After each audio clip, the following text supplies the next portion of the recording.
স্বাধীনতার বিভিন্ন দপ্তরের কর্মচারী আমাদের আইনশৃঙ্খলা বাহিনী পরিস্থিতি নিয়ন্ত্রণে সচেষ্ট রয়েছে। আশা করি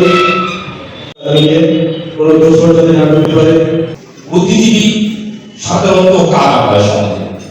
যারা জ্ঞানী গুণী তারাই বুদ্ধিজীবী, এবং তাদেরকে এক কথায় ভ্যানগার্ড বলা হয়।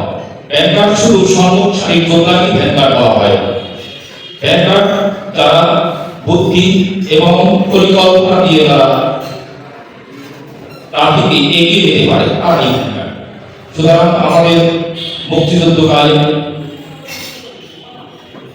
1971 সালের 14 ডিসেম্বর 16 ডিসেম্বরের বিদায় দিবস এবং পাকিস্তান হামলাকারীরা যখন মেধাশূন্যের করার জন্য যে অপচেষ্টা পরিকল্পনা করেছিল তারই অংশ আমাদের সরকারি বুদ্ধিজীবী শিক্ষক যারা ছিলেন ফজলে আলী, গোবিন্দচন্দ্র গুহ, জহির রাহা প্রমুখ তাদেরকে নৃশংসভাবে হত্যা করেছে। সুতরাং বুদ্ধিবৃত্তির বিষয়টি আমাদের সবসময় গুরুত্ব বহন করে।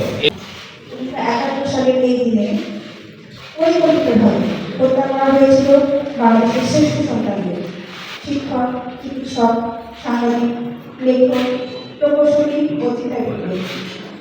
উদ্দেশ্য ছিল যেহেতু আমরা জিততে পারবো না, সেহেতু এই জাতি যেন শতবর্ষ মাথা উঁচু করে দাঁড়াতে না পারে, যেন তাদের স্বাধীন না হয়। কিন্তু ইতিহাস সাক্ষ্য দেয় বুদ্ধিজীবীদের হত্যা করে কোনো জাতির অগ্রগতি থাকতে রাখা যায় না। ওই বুদ্ধিজীবীরা রক্ত দিয়ে আমাদের স্বাধীনতার ভিত্তিতে আরও দৃঢ় হয়ে গেছে। তাদের চিন্তা, আদর্শ ও আত্মত্যাগ আজও আমাদের পথ দেখায়।